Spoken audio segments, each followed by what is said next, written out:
it is slavery. It's just a different name. A lot of people don't realize what it is. And when we bring these ideas to light and make people realize, that this government force is the problem. And to me, it's like I say, imagine you're an abolitionist in the 19th century, and these slave masters are giving you the same exact argument. Who's going to pick the cotton? Hey, tap into the chi. Time to use the key. Remain new to make music during truancy. Tune into the euphemistic dialogue and try to stop the tyrant living in your mind inside a mitochondria. Likely on some fire, but iconoclast. Try to lock it up inside with lies of pious soccer dads. Succubus, such and such is up to this. Thunder through mundanity and suffer through the succotash.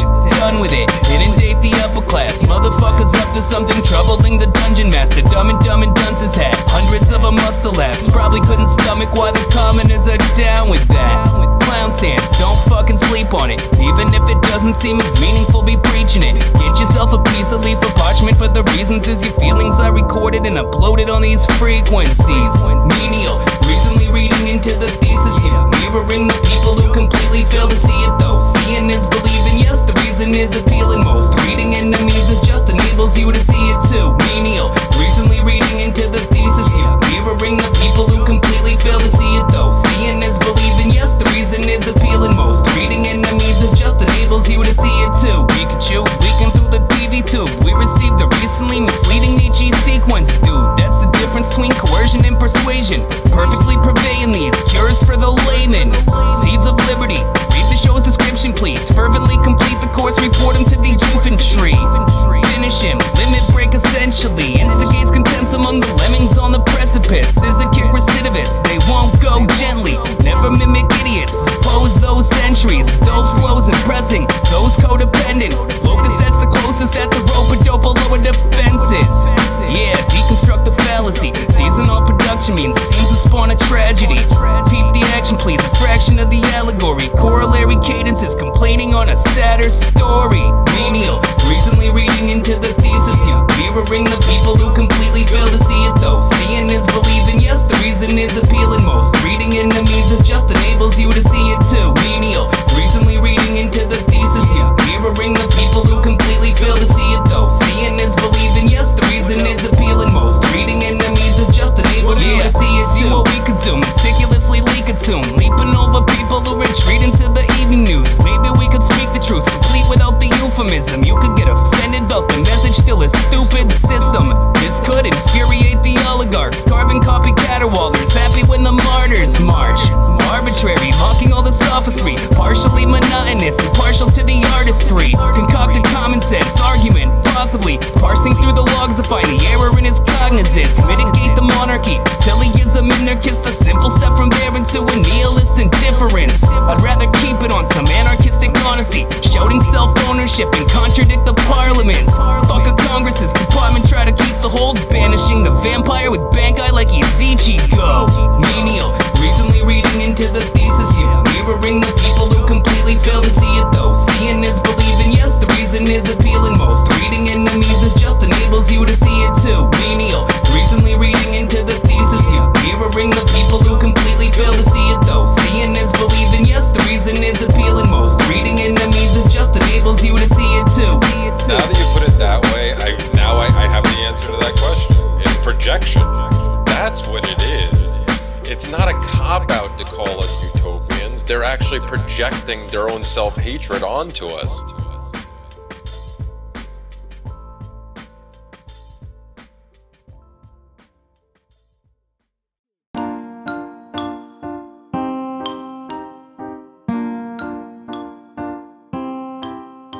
Hello, everybody, and welcome to Peaceful Anarchism on the Voluntary Virtues Network. And also, you can find me on theconsciousresistance.com and theseedsofliberty.com.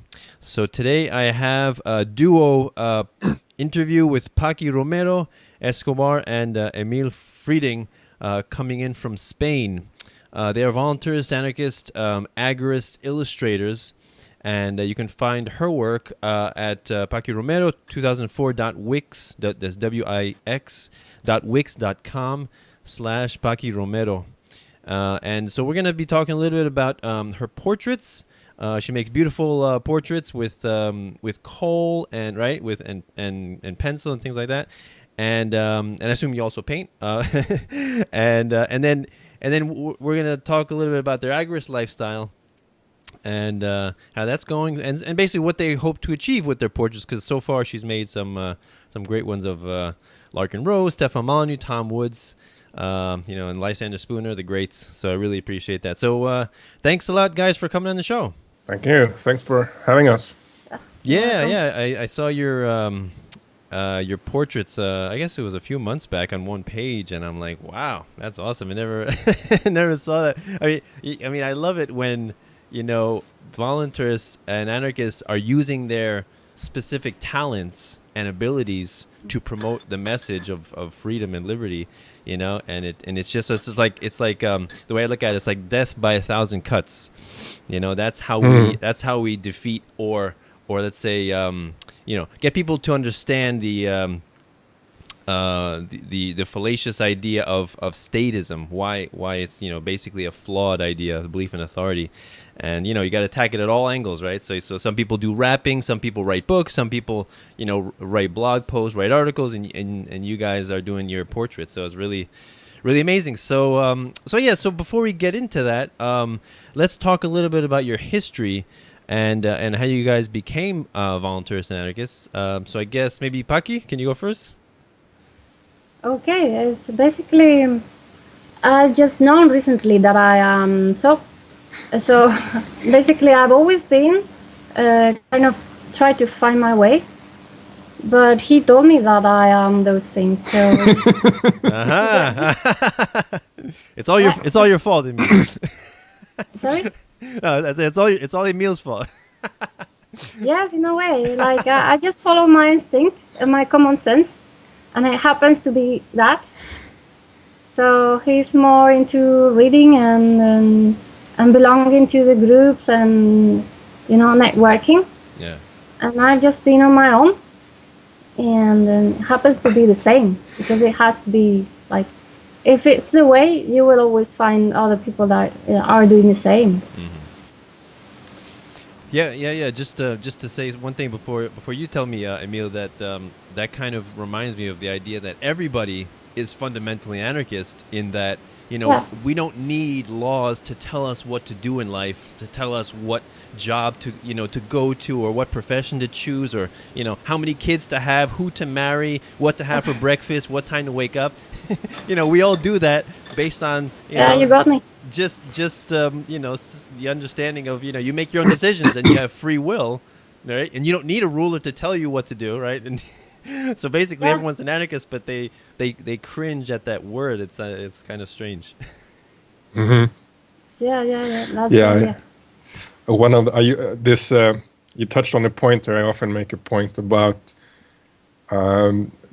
people have this affiliation to anarchy being chaos, the stereotype. Oh, what do you say? The cliche, right? Right. There's another word which I used to illustrate as a comparison is what's this word you say, the end of the world kind of scenario. Like an apocalypse. Apocalypse, exactly. Thank you. Right. That's what I think. People think that it's the end of the world, right. And it's the same, right? That's what people have. That's a meaning that has been attached to that word, coming through history of church reign, basically. But the origin of the world, the Greek word literally means unveiling. Mm. You're coming to a new understanding new truths, which of course would undermine the church, and it did. Yeah. I think that's such a good comparison and people still completely oblivious to the meaning of that word. So yeah, I never had a good concept about anarchism. So you still tell me anarchism, and I go like, I don't quite like it, because I still have that in mind. Like, I picture the kind of people that I don't like, and it's violent and this and that. Yeah, Spain has, of course, a history of prior anarchy. Very more. Well, you're probably familiar with them more. They're very violent, and they stole property from everyone who happens to have property, regardless of how they acquired that property, and just claimed it for themselves. Did nightly raids and just shut people off. And of course, old people here still have that in mind. It's quite fresh, you know. So that's in a way, that's why I don't like putting names to things. You need language in order to communicate to other people, right? But sometimes it's so misleading because I say anarchist and it has a meaning for you and a different meaning for me, just through my personal experience, whatever. So I've always tried not to give names to what I do. I just know what I mean. I do, and I've been quite individualistic in that sense. But it's nice now that I feel, well, I'm trying to belong to groups, or at least I need the sense of having other people like thinking the way I think. It's been so lonely these years. Lonely? What do you mean lonely? Why lonely? Lonely in the way that in the end, I felt I'm the only one that realizes that this society is not working. It's like, are you all crazy? Come on, wake up. And this feels so much better. At least I don't expect to agree 100% with everybody just because I belong to a group, or starts happening now that I start belonging to something. For example, when I met him, we happen to think quite similar, not exactly the same, but well, we can communicate. So it's changing now to that, but for so many years it's been just me looking at things, try to look at things in a straight way, not influenced by things. Maybe because I tend to think it's because I draw and I paint, and I take that so seriously. It's in the end, it's a way to look at the things, look at the world, where you have to analyze everything and try to be objective. You cannot be tricked by, lights and colors. No, you have to be clear of what you're seeing. So I apply this to the entire world, and that defines very much my personality. Yeah, that's a good point. You go back to what you said about you want people to wake up, right? You want people to know that there's a problem. I think that a lot of people, if you ask them on the street, they will tell you that there's a problem. Like, a lot of people know that there's a problem. Like, you know what I say to people a lot is, wherever I am and I'm talking to somebody in the street, I say, you got to save your money. The economy is not doing so well. I just say that, and they're like, yeah, you're right. I know. Like, everybody knows the economy is not doing so well, right? But most people, what do they think the solution is? Most people, they think the solution is, we need the right person in power. We need to get the right laws. We need the right regulations. The government has to do this. The government should be doing more, right? Those are pretty much the majority of the solutions that people have, right? Yeah. And then when we come along and we say, no, actually, a lot of that is caused by government and laws and regulations and coercion and violence. That's like, a little explosion in people's minds.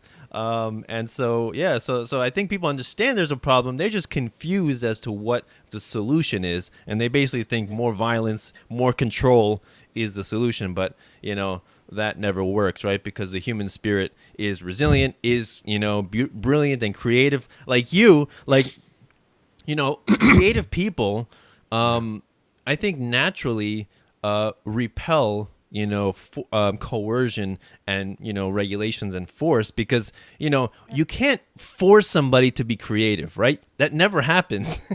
People are creative on their own, of their own volition, right? You can't force somebody to have an inspiration to write a beautiful sonata or paint a beautiful picture. You can't force that, right? It's like, to me, it's like touching the butterfly's wings and then it just gets destroyed. Yeah.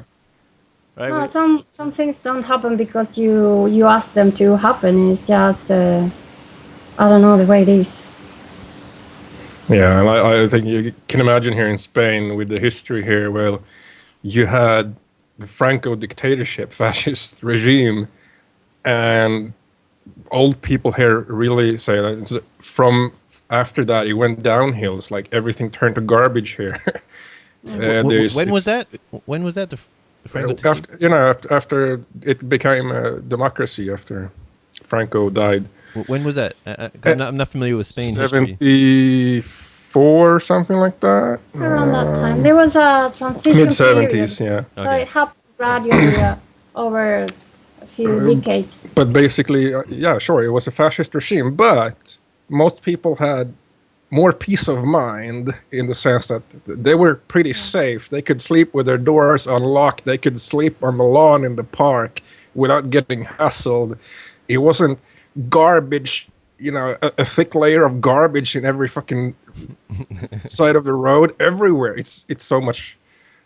For me, coming from Sweden, it's just, it's very clean everywhere by comparison. Not that I'm gonna say much good about Sweden. Sorry, but sorry, Bernie. Right. It's much better in many ways. And of course, the most violent people was the people calling themselves anarchists, wreaking havoc around here. So it has a really bad connotation here. So it's that much more difficult to start discussing that, and especially with an older generation.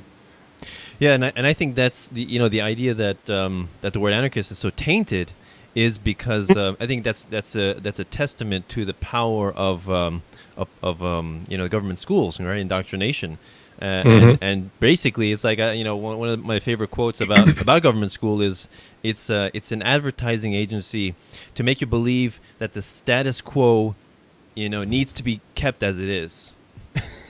Right, and it's amazing how so many people come out of government school, and they're not critical of the government. And then when you point that out, like, isn't that a coincidence that you went through 12 years of government school and now you support government? Yeah. Isn't there? Don't you see a connection there? Like, is that strange? We have actually, and for us, it's like.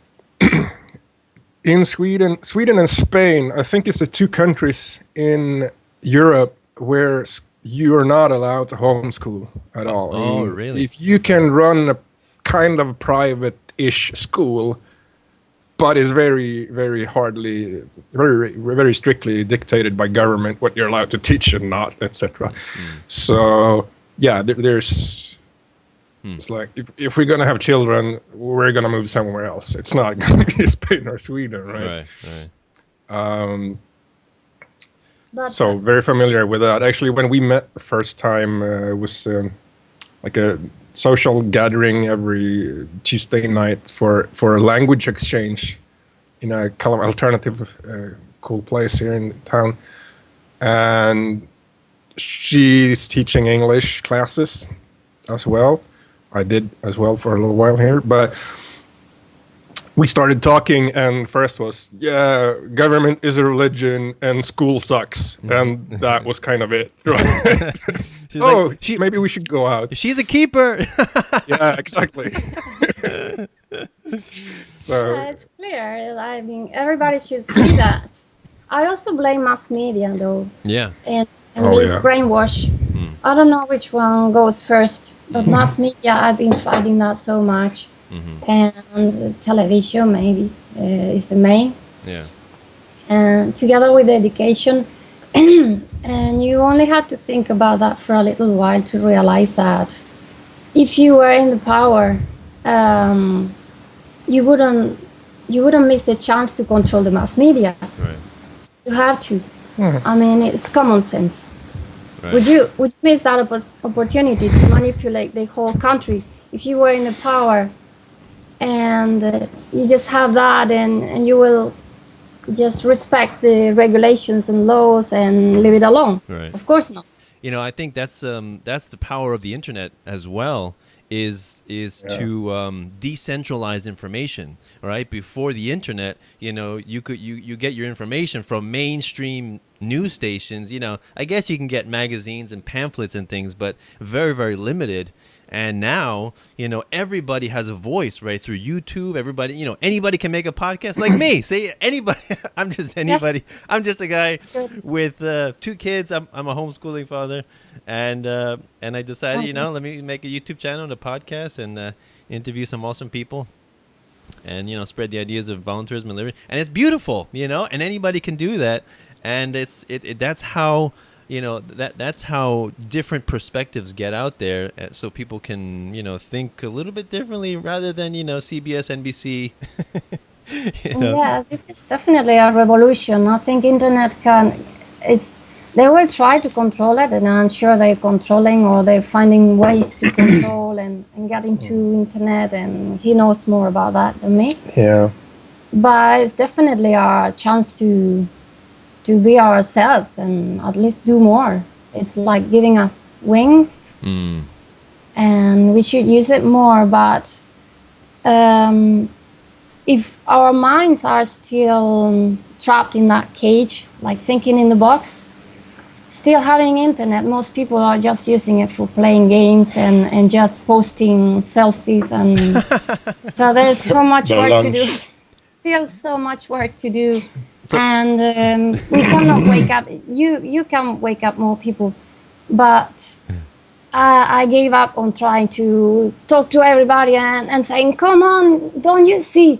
I'm giving you all the facts. And don't you see? Wake up!" Yeah. It's like if they don't want to see it, they will just go like, "No, I can't see it," and there's nothing you can do. Just okay, whatever. Just you will have your moment to wake up. It's not because of me. Right. Yeah. That kind of reminds me of a quote I saw, which is that the truth. The truth is no longer hidden from people. Now people are hiding from the truth. Yeah. Yeah. I've seen that one as definitely. Well. Right. And the internet has done. I forget the name now, but say again. I forget the name now, but there's a quote I like that is the illiterate of the 21st century won't be those who can't read and write. It will be those who can't learn, unlearn, and relearn. Exactly. I think that's pretty powerful. Yeah, and even like the idea of like in the past, when conquering governments or armies would take over a particular land, one of the things they would do would be to erase their history, their archives, their their information by burning books, right? Now, you can't really burn books today because you have everything's free online. Basically, you got Pirate Bay. How can you beat Pirate Bay? But I think governments still try. Like I don't know if you've heard, but Adam Kokesh, his book Freedom, has been banned by the Department of Justice. I heard that was hilarious. And it's what do you call it? The Barbra Streisand effect, right? What is that? The Barbra Streisand effect. Basically, if you want to try to hide something, you're just making it way worse. Yeah. You're just bringing more attention to the issue and to whatever you try to censor. And it's beautiful to see them shooting themselves in the foot over and over and over again. And they just, I think Larkin Rose has been talking about this as well. Like these megalomaniacs, they always fail because they never know when to stop. When is enough coercion, and propaganda. Just overdo it to the point that it's just not believable for anyone anymore. Right. So that's kind of great. They're doing our job for us. Yeah. Things are definitely getting extreme and farcical, and I think more and more people, due to the internet, are realizing, all of the delusion that goes on, that basically is keeping them in the dark. All of the propaganda, and the misinformation, and all that's coming out very quickly, and so like things like false flags. can't really be done Oh, anymore yeah. because like people like that on YouTube and on the internet come out and they're like, that's a false, it's fake, it's a false flag. They figure out like within minutes or something, and so all these like FBI terror plots that they that they foil shown to be how do you say setups, right? All that kind of stuff. Yeah, sure.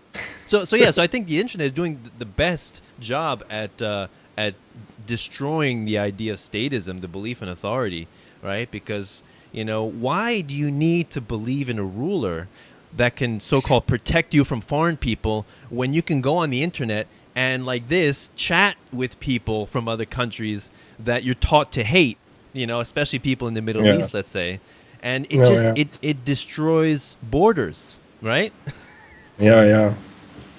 Yes, I wouldn't underestimate the power of these powerful people.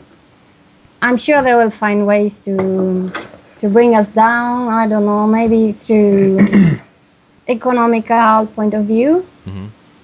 So maybe, or yes, if they start banning everything, they will get the opposite reaction. So we will try to be stronger. But I think right now the way they're acting is just they want us to be scared of losing our job and wanting more and consumerism. And right now maybe that's gaining more power. Mm-hmm. So I'm always aware of them. I know they will find ways to get us control and just... Go ahead, Emil. I don't know if you're a bit of change here.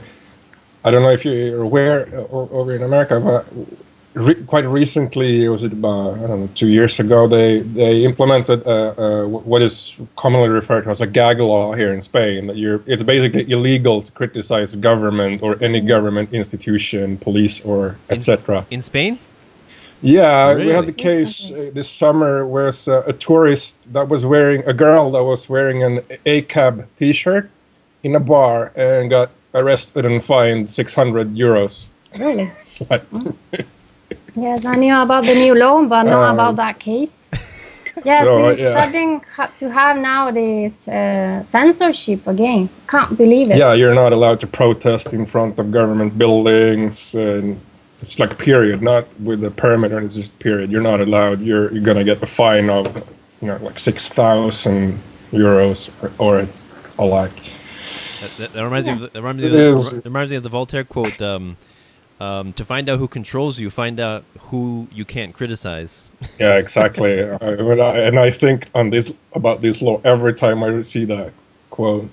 All right, so this is getting interesting. It's like things are changing and developing so fast and speeding up.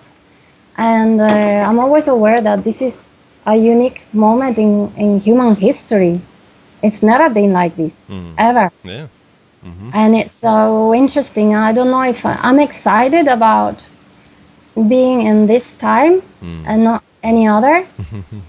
And sometimes I just hate it because everything starts getting fake, or it's both. I love and I hate it. Mm-hmm. Yeah, you mentioned how you said don't underestimate the people in power, right? Because they always find a way to control. And yes. I tend to think that, I think back to what gives these people power. Like we say that they have power, right? The presidents and the prime ministers and the, and these people, the kings, we say they have power, but where does that come from, right? The power always comes from the people. The people believe they have power. And if they believe they have power, then they do have power, because whatever they say, if the people believe it, they're going to carry it out, especially the police and the military, right? All the order followers. So that's why it's so important for us to focus on talking to the people, everyday people, right? Because there's a certain percentage of sociopaths that don't have a moral compass. They don't have a conscience, right? So no amount of talking to them will change them. But luckily they're in a minority. So the only thing is to make sure that the people don't give those people power, right? And I think that should be the focus, right? So you're right. Like as long as people are following and obeying orders, then there will be, bad consequences. But that's why we have to focus on affecting the mind, and that's why the problem is not in the government. The problem is not in Washington D.C. The problem is in the mind of the people, right? Sure. Don't forget about corporations. I divide this power maybe equally. I don't know how much, but it's political and economical power. And politicians, for me, are just puppets. Yeah. They do whatever they're told to do, I'm sure. Right. I don't have to be there to know that. Yeah. It's just logics. Right. So economists maybe and these corporations with their knowledge about psychology and marketing and all that is also more dangerous. We have to be aware. That's why I say consumerism is getting into people's minds and making them acting. I don't know. I don't know if humankind was like it is now. 100 years ago, maybe we were more stupid even. I don't know. We were killing each other. Maybe it's in our nature, and I shouldn't complain about this moment. I'm just curious. I wish I was able to compare more. Like I wish I was there and I could compare, because now I see like people are just zombies.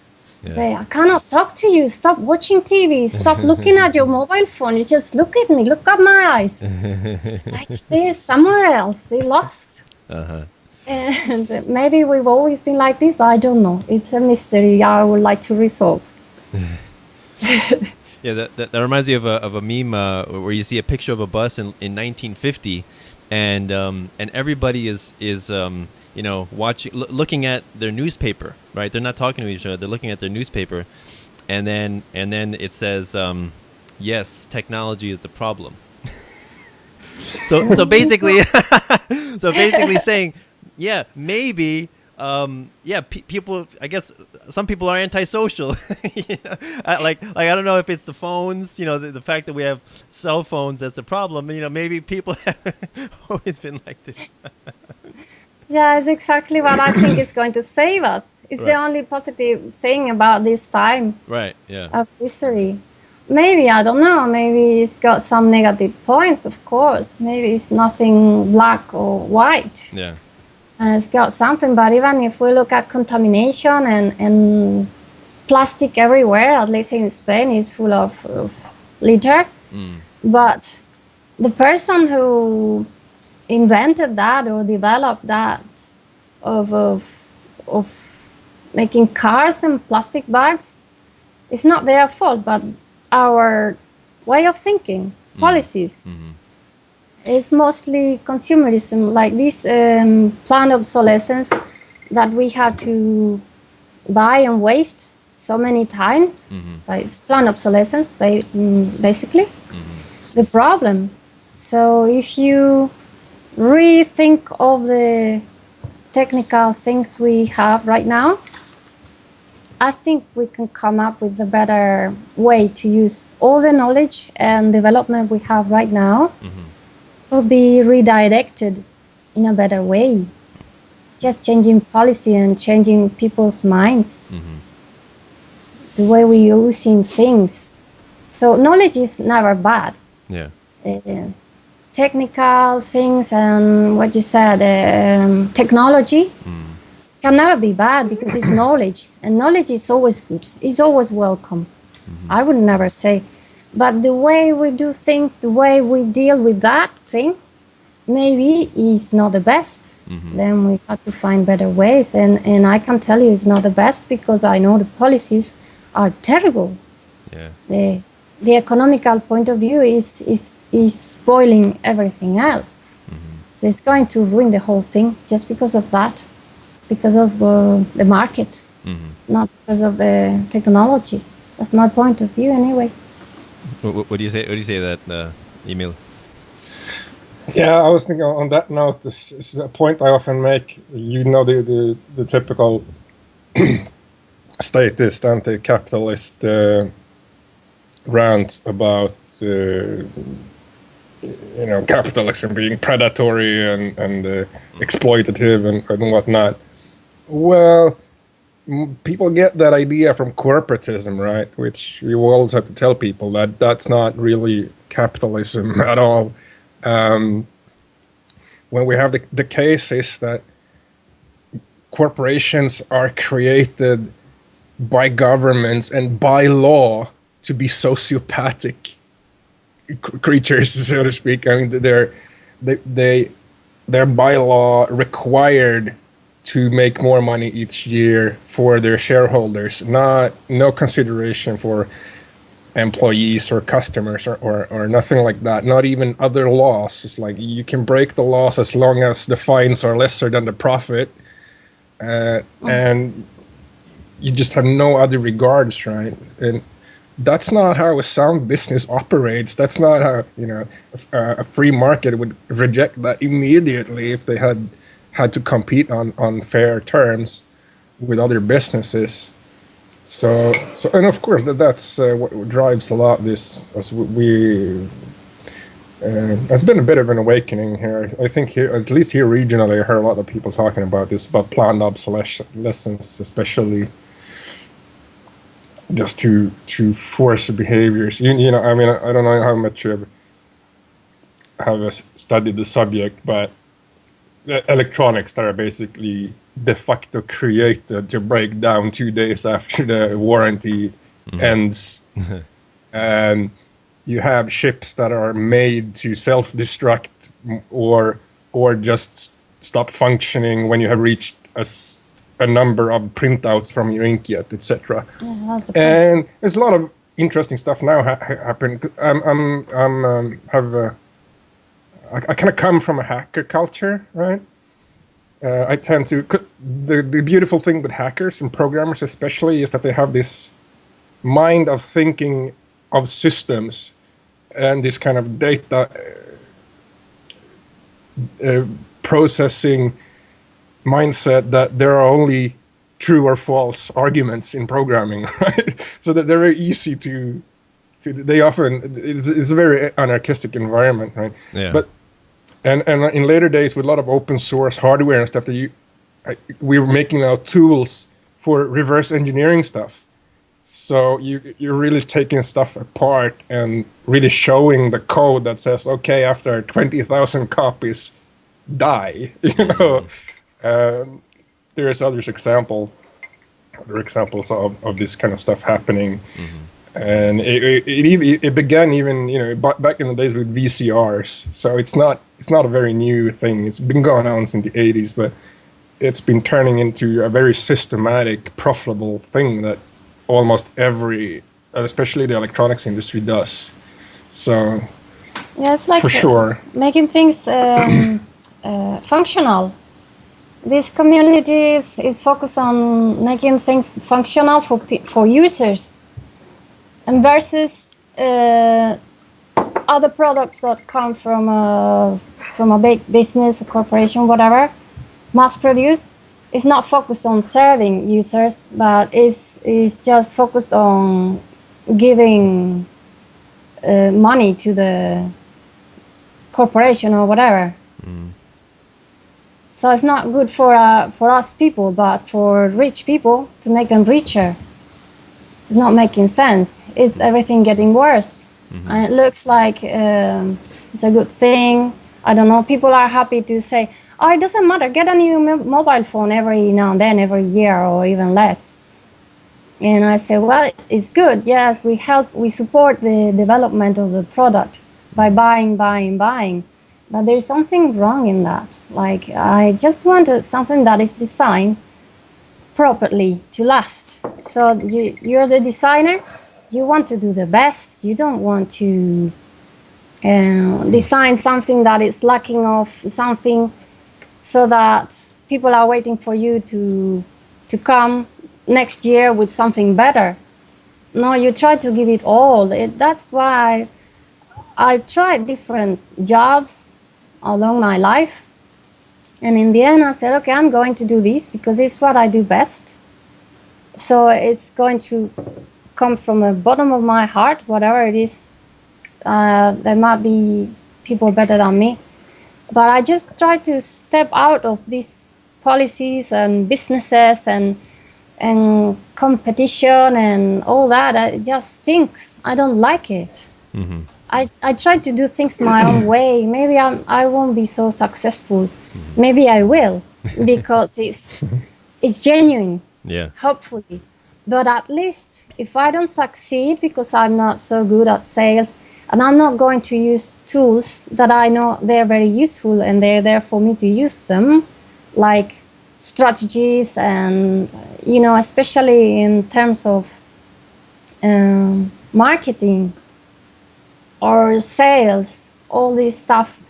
I don't want to use some of these strategies just because it's not morally correct to me.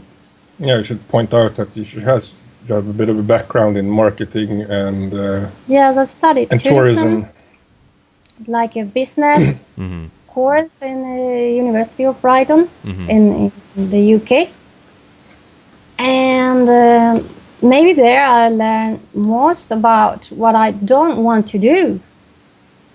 So after I knew about some policies and law and why we protect the environment, I was so disappointed when I studied. I chose one subject in the University of Almeria relating to tourism and environment, just to find out that we protect the environment only if it's not convenient for us in economical terms. Did you know that? So we can contribute to extinguish a species of animal, whatever, or damage an entire area. It doesn't matter.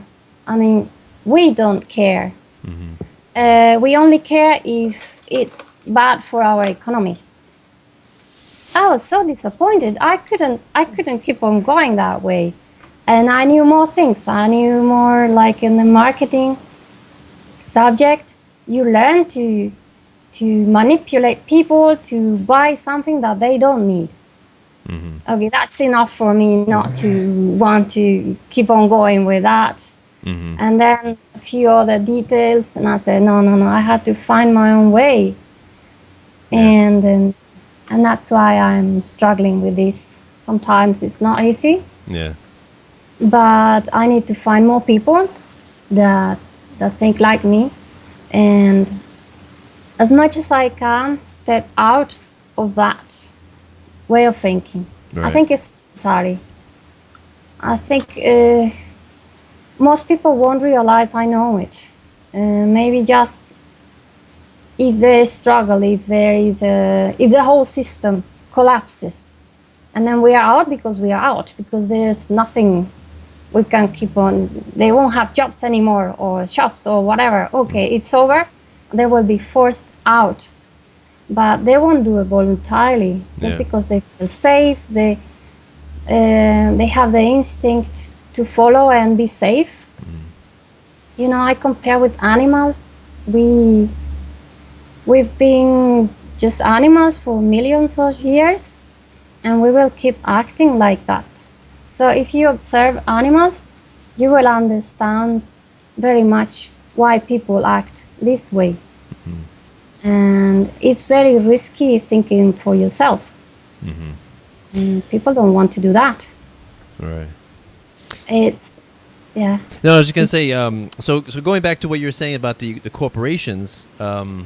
When I first got into, before I got into voluntarism, I was studying as a Chinese herbalist and acupuncturist, and so I was very interested in holistic medicine, Eastern nutrition, and then I started learning about Monsanto and GMOs and vaccines and all this kind of stuff, and basically understanding how evil Monsanto and Syngenta and Dow are.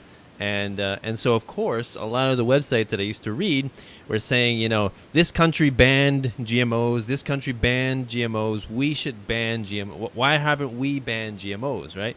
And, it made sense at that time. And then I, learned about economics and about what government is and things like that and politics. And you understand, and I began to understand that banning something actually empowers the government even more, right? It doesn't solve the problem, right? And then I realized that Henry David Thoreau's quote where there's 1,000 hacking at the branches and 1 hacking at the root, right? So now the way I look at corporations like J.P. Morgan Chase, Bank of America, Wells Fargo, Monsanto, Dow, Syngenta, BP, Gulf, Shell, all those are basically, crony special interest groups that, pander and bribe politicians, right, to pass laws that are inherently favorable to them and that crush the competition, right? So so for me, the corporations are they're like the head on the Hydra, right? And people trying to chop off the head and another one grows back, chop off the head, another one grows back. And so you're just talking about the symptom, we have to get to the root. Why are they pandering to government, right? Because only the government can use force to quell their competition, right? To crush the little entrepreneur, the little business guy who can't even get started because he has to jump over all these enormous hurdles of regulations and taxes that these enormous corporations can handle no problem, right? And and over the past few decades, corporations have gotten larger, especially since the 2008, housing crisis. A lot of people say, well, it's because deregulation. Actually, there has been more consolidation, and they've gotten even more mutant and enormous. So for me, it's like So now the way I look at GMOs and vaccines and all that kind of stuff is let the market decide, right? Because we already know that the government, having the government do something will never have a beneficial result for anything, basically, except for the politicians, I guess. But so basically let the market decide, right? If GMOs hurt people, then the companies in a free market that produce GMOs will hurt people, and they won't have any sovereign immunity to protect themselves, right? No corporate shield, right? They will fall and crumble immediately, right? Because it's not good to kill your customers. Yeah, exactly. It should be like that, right? But it doesn't happen because the government doesn't let it happen. Yeah. So it's funny, like when we talk about the government as anarchists, a lot of people that are more Democrat, leftist type people, they're like, well, you just want corporations to take over and destroy the world, and it's like, actually, where do you think they get their power from? How do you think they're able to stay so enormous? And people don't realize the connection there. It's a it's like how do you say? I mean, it's a revolving door, between the top positions in government and then the top CEO corporate positions. But it's also kind of like a mutual masturbation type thing, Everybody's benefiting. That's how it is. Yeah, and nowhere is more important, more obvious than America, especially the FDA, of course. Yeah, it's just ridiculous. Right. It's amazing that they get away with it. It's just bizarre. So before we close, can you talk a little bit about your drawing and what you hope to achieve with that? All right. And your portraits. The time already. Wow. Yeah, I know. Yeah, we kind of jumped a bit here, but okay. That's all right, no problem. So just tell me a little bit about what you hope to achieve and why you started doing it, basically for Voluntarists and Anarchists. Well, we can share that time. Basically, it's funny because I ran my own business back in Sweden for many years, and I was horrible. I was good at what I did, but I was horrible at selling my work. And I know my father was the same, ran a couple of businesses, horrible at selling his own work, and just didn't appreciate his skill and knowledge. But I've been a salesman. I've been working in the motorcycle business for many years, so selling stuff I believe in. Like I was selling safety equipment mostly for about 7 years out of the 10 years I was in the business. And so I thought, she got lots of skills and talent, masters lots of different techniques for painting, drawing, does anything from 10 minutes pencil sketches to murals, the whole shebang. Wow. And and of course, I have all these philosophical heroes, both in philosophy and technology and science. And it's not none of these talking heads that you will see from on America's Science television. Like Nikola Tesla, right? Right. Example: Nikola Tesla. You have in the first this album we call Heroes. Yes, you've seen it on my page. It's right.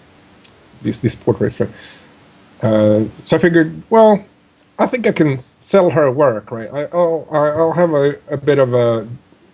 Still, there's some stuff I can do here, but I don't really speak Spanish, and not very legitimately here in Spain. So I thought, well, I can promote her work, and we can make something fun out of that, and see if we can maybe get into more,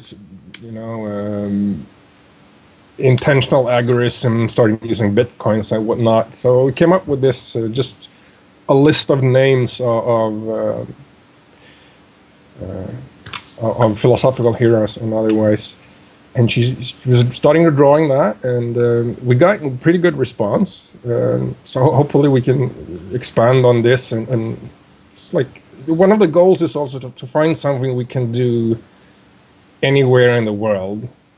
So selling art over internet, using bitcoins, etc., seemed like a feasible idea. And sure enough, it seems like it's paying off. I spent, countless hours on Facebook and otherwise networking first, and I think hooked up with very many prominent Voluntaryist, etc. So we did this Heroes album, and you named a few. I have Murray Rothbard, Spooner, Larkin Rose,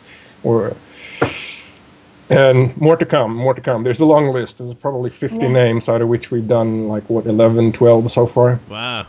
I had a bit of a break the last month doing other stuff. We'll see. One by one.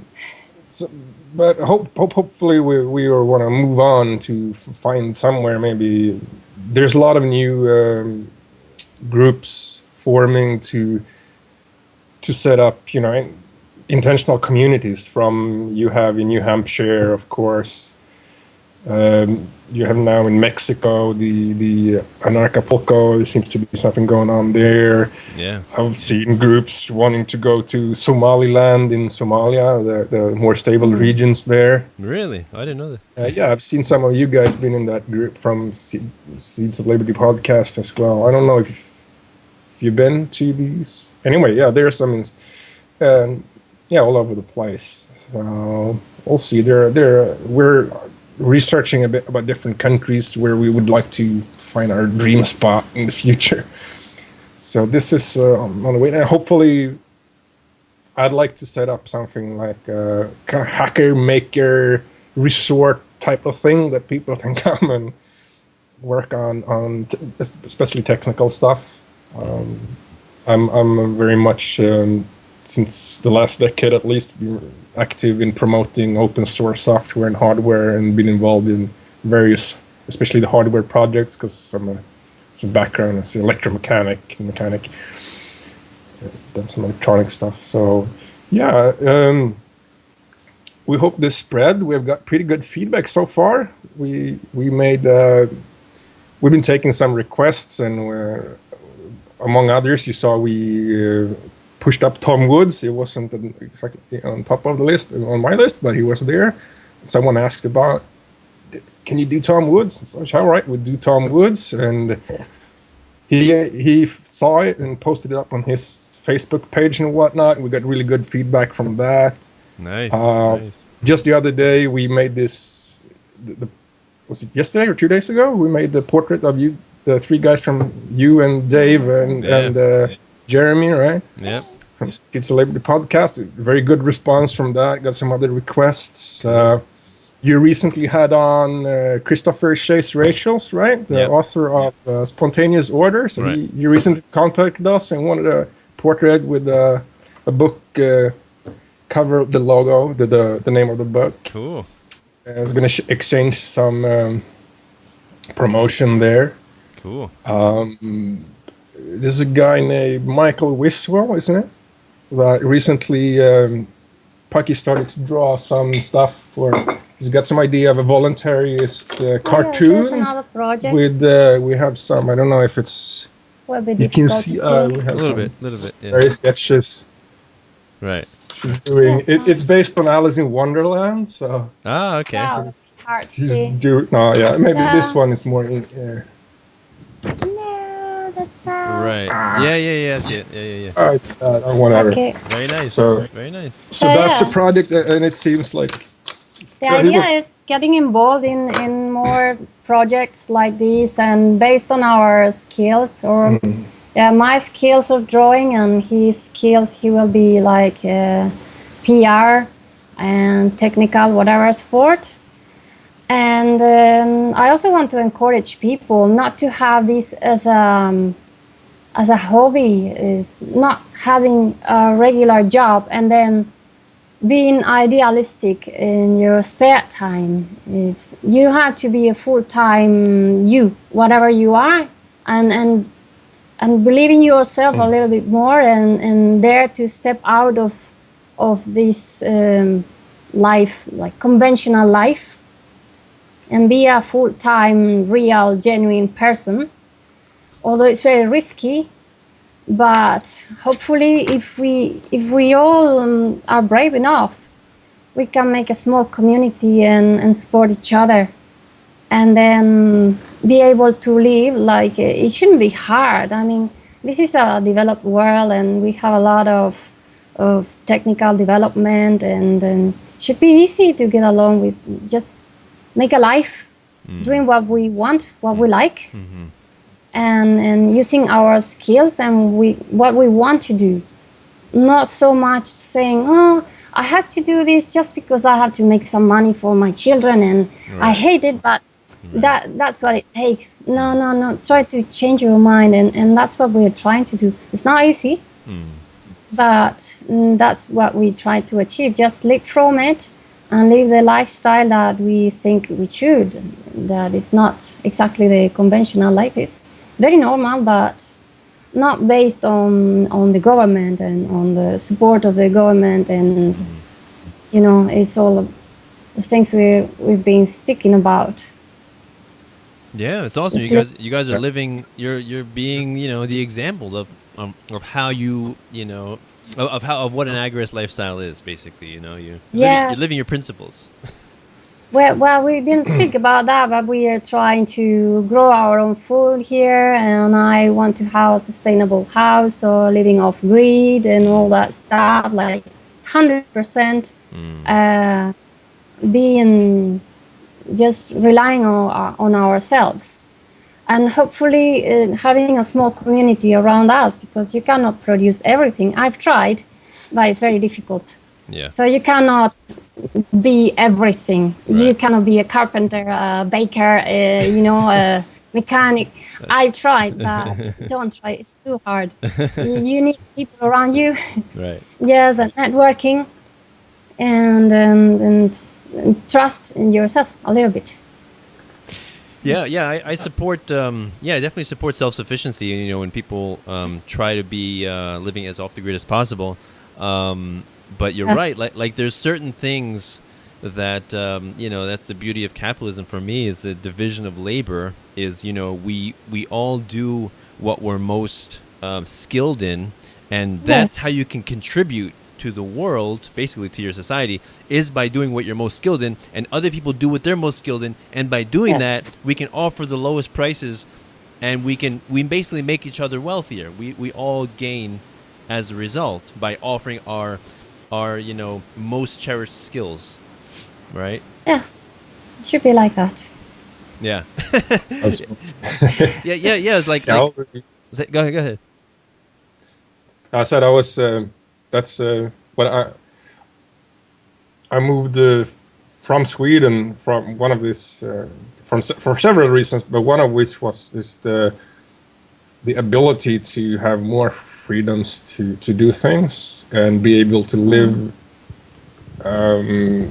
Less cheaper, regulations. right?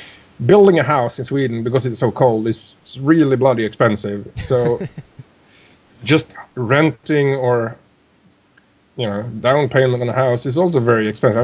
I had a very expensive lifestyle of sorts earlier, with a big house in my workshop and double jobs, but it doesn't make sense.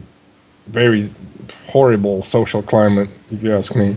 We shouldn't need. So it's not only the weather that is cold there, but coming here and it's like, well, yeah, you don't really need a house to survive, even even though. Yes. What should I say? Yeah, lot more. What do you say?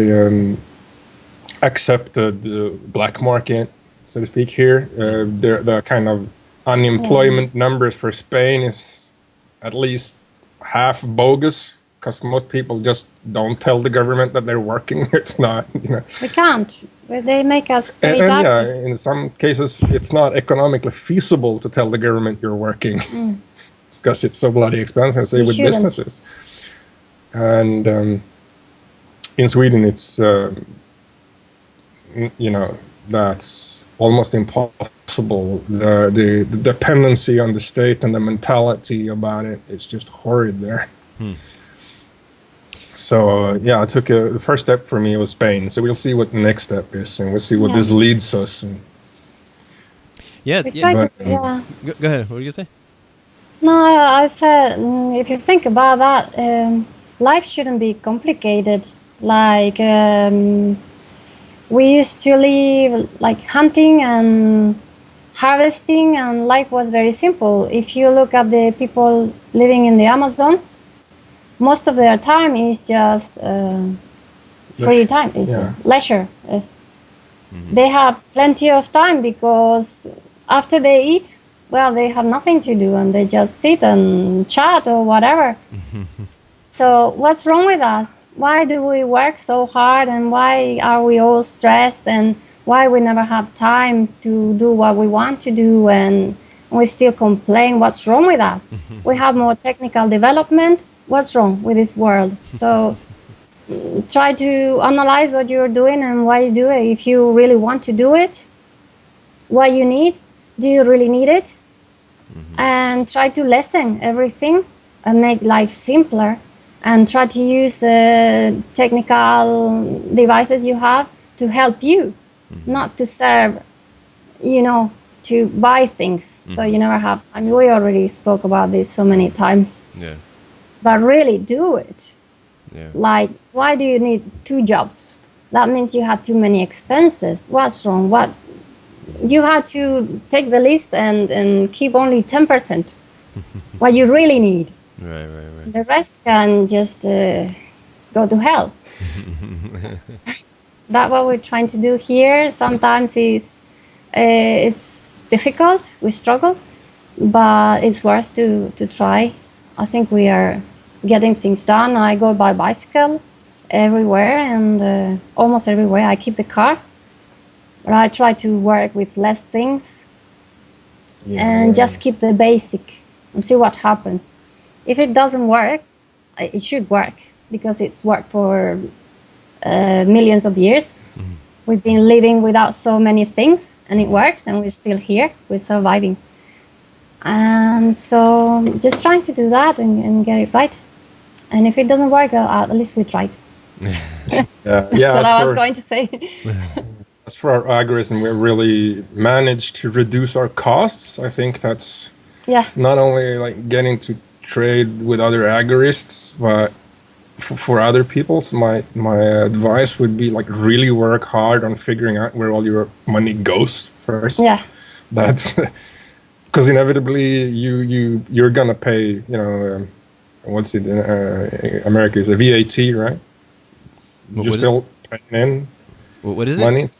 Pressers, VAT, the tax on food. That's in England. No, okay. What's in America? Taxes. You call it something else. What, sales tax?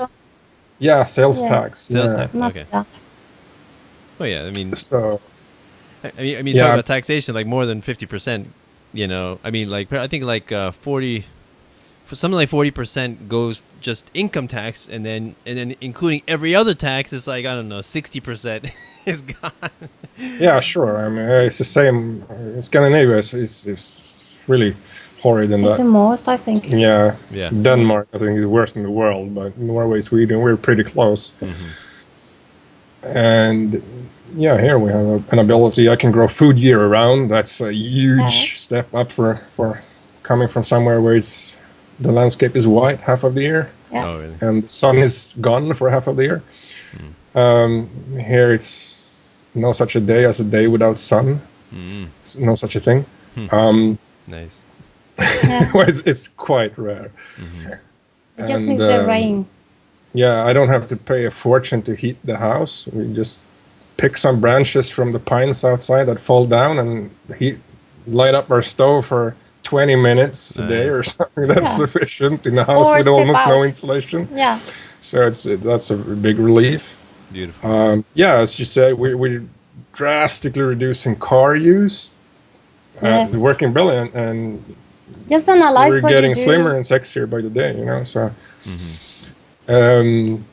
It's I don't know worth what to try, else. yes. If you try to think, maybe I had an accident when I was young, so I had to analyze everything like from the beginning. Like when you question absolutely everything and take nothing for granted. And that's when you realize that there are things that you are doing that you don't know why you are doing it. Just inertia. And then question everything. I want to encourage people to question everything, not in a bad way, like being annoying, like a little child questions everything. It's so annoying. Not that way. Sometimes it looks like that, but it's not because of that. That's not the point. It's because you need to understand if you're doing something because you need it, or because of inertia, because you're following other people. But you really don't know what you're doing or why you do it. You don't know that you don't need to do that. Really, you don't need to do it. Right. Just experiment. We are here to experiment. We're not here to follow the rules, to follow the steps, and making everybody happy and until the day you die. And then you realize, just the last minute, you realize you wasted your life. Yeah. I don't know if some of you probably had this feeling sometime in life. It's mostly when you're in a very dramatic situation, like you're about to die or you lose someone, like somebody dies, and then you think of life and think, I've been wasting my entire life. Don't wait until that moment and just think, you're here, this is beautiful. This world is way more beautiful than what we think. It's to experiment. It's to try everything. And life is so much more than this society and cities and routine. Get up in the morning, go to work, pay your bills. It's much more than that. That's something. It's ridiculous. if one day you happen to be about to die, you will be so sorry. You'll say, I wasted my entire life. There you are. Right. That's a good point. My wife, she sometimes is kind of disappointed with me because I'm doing this, but I'm not making much money with it, right? And so she's like, you could be with the family, but instead of the family, you're doing this. And the way I look at it is, I'm doing something for the future, right? I'm not only taking care of my kids and, making sure they go to museums and reading them books, like that's good too, but I'm also doing something to ensure, or to help ensure, that their future will be much better than my life was, right? And so it's kind of an investment into the future. And so, that's the way I look at it. I think, we have to do our part, to make this world a better place, right? To make it more beautiful. And, Yes. When you leave this world, you should, the way I look at it, you should live your life so that people will, feel your absence. So the world will be poorer because you're not there. Exactly. right? That's Well, yeah, it will be more obvious with you because many people can enjoy your presence. Some other people maybe are not. If it's a carpenter or someone who works in an office and, I don't know, working with computers, nobody will notice so obviously, but still, you believe in what you're doing, you're leaving something there for other people, you're helping, or at least you're helping to yourself, at least you're someone as well. and it's good that you are doing what you believe in. I think that's the only purpose in life, and doing things genuinely, not because you have to get some money or be competitive or be better than someone else. That's a waste of time. That you might think that makes you happy, but I don't know. Maybe it's worth for some people. I don't want to get into that too much, but for me, it has to be something meaningful. My time here has to be meaningful. And if I can, I have to help others or give something, like leave something here. Maybe that is, how do you call that? Working for others. like magnanimity or compassion. Now he had some technical words for that, like collectivism, isn't it? Well, yes, you're working for others. Okay, yes, I think everything has to be flexible. Yes, I'm working. I like making others happy or their lives better, and I work for others, of course. Right. Every time I work for money, so I exchange something. Yeah. And there is a collective. We live in community, and that's why I find it difficult to define myself. Am I agorist, collectivist? I don't know what I am. I every time I start a conversation, I try to remember before we start chatting, we define terms, right? So that we agree. It's important. Yes, that every time we use a keyword, at least keywords, we agree in the meaning of that, because it tends to be slightly different. And then we get engaged in endless conversations and debates, and we think we're not understanding each other, but we are. If we define the terms and we agree in the meaning of one term, one word, we would all agree, I think, mostly. Yeah, so the way I look at that is, I think you can tell people when you talk to them, a basic principle that voluntarists stand by is, if your ideas require force, your ideas are worthless, right? So, like you said, you like to help people, give, make people's lives better, right? Or maybe donate to people that are less fortunate, maybe that, and so that idea is why we don't need a welfare state. Why people think people think, without the welfare state, who's going to help the poor, right? As if they wouldn't be poor. As if they don't. Well, that's another thing, but as if like voluntary charities and donations don't already exist, right? And they do. Okay, so I don't want to keep you any longer. So please let people know where they can find you guys if they want to follow your work. Yeah. So her website portfolio is Paqui Romero 2004.wix.com/Paqui Romero, and that's Paqui is Paqui. And on internet, I go by the handle Cali or Calip everywhere. So Cali P. Tratus, which is just a made-up thing I use on Facebook for their name convention. And you said it means chameleon. You said, right? Yeah, I used to rehabilitate reptiles in Sweden. I had a bunch of different lizards and snakes, and my favorite was the chameleon, the Yemen chameleon, and the Latin name is Camellia calyptratus. So that's cool. So, but all my online friends and hackers around the globe, they know me as Cali. with a C-A-L-Y. And I'm sure you can find me commenting on Seeds of Liberty podcast or anarcho-capitalism, voluntarist, Agorists, all these various black and yellow Facebook groups and pages. Right. I frequent. So, and I keep this album of portraits of our heroes there on Facebook. And other than that, I use, since I don't really like this corporate social media, we hackers, I call myself a hacker, but I'm not a programmer, but a hardware guy. But we use IRC, so I ran a couple of channels on Freenode.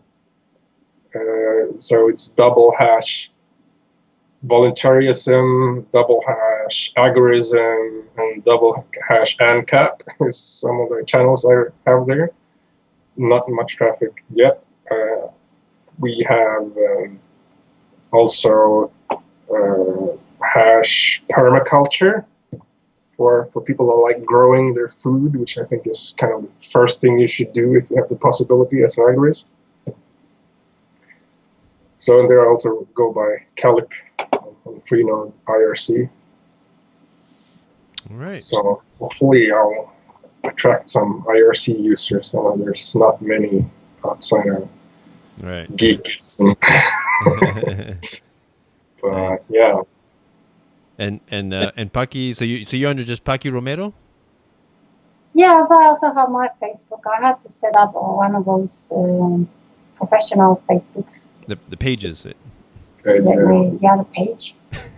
And right now, just where he said, we're sharing all that. Beautiful. Yes, so looking forward to seeing more of your work, and I hope people will visit your site and purchase some of your work, because I think that we have to support each other as voluntarists and agorists and anarchists, right?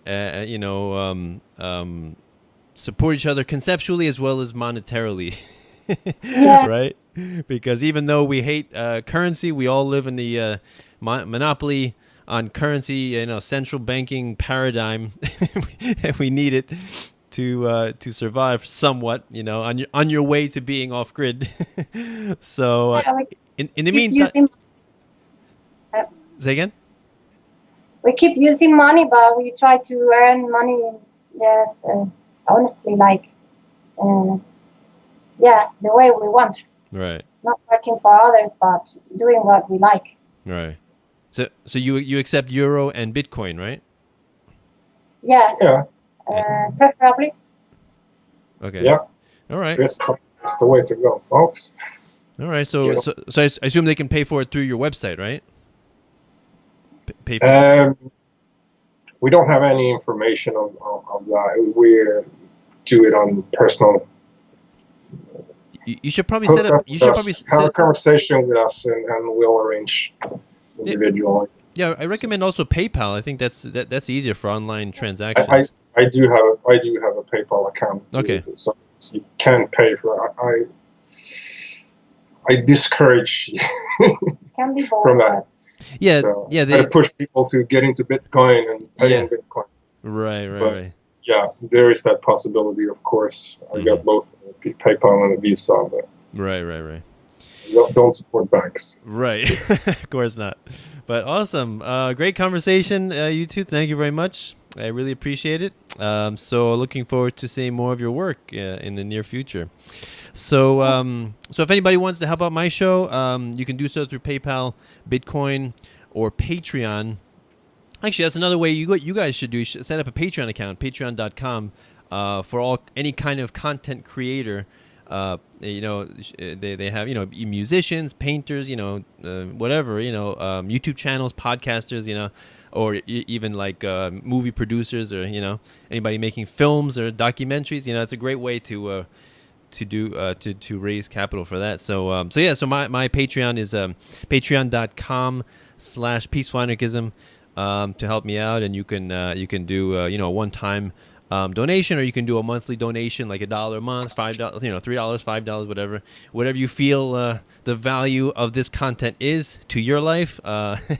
Please feel free to help me out, because I love doing it. I love interviewing these magnificent people, and I want to do more of it, because if you want to see something, if you want to see more of something in the world, you need to pay for it, right? That's the only democracy I support, is voting with your dollars, right? So you want to see something in the world, you want to see more of something, you patronize that, right? You pay for it. So that's how, you exchange value for value, right? That's the way the market works.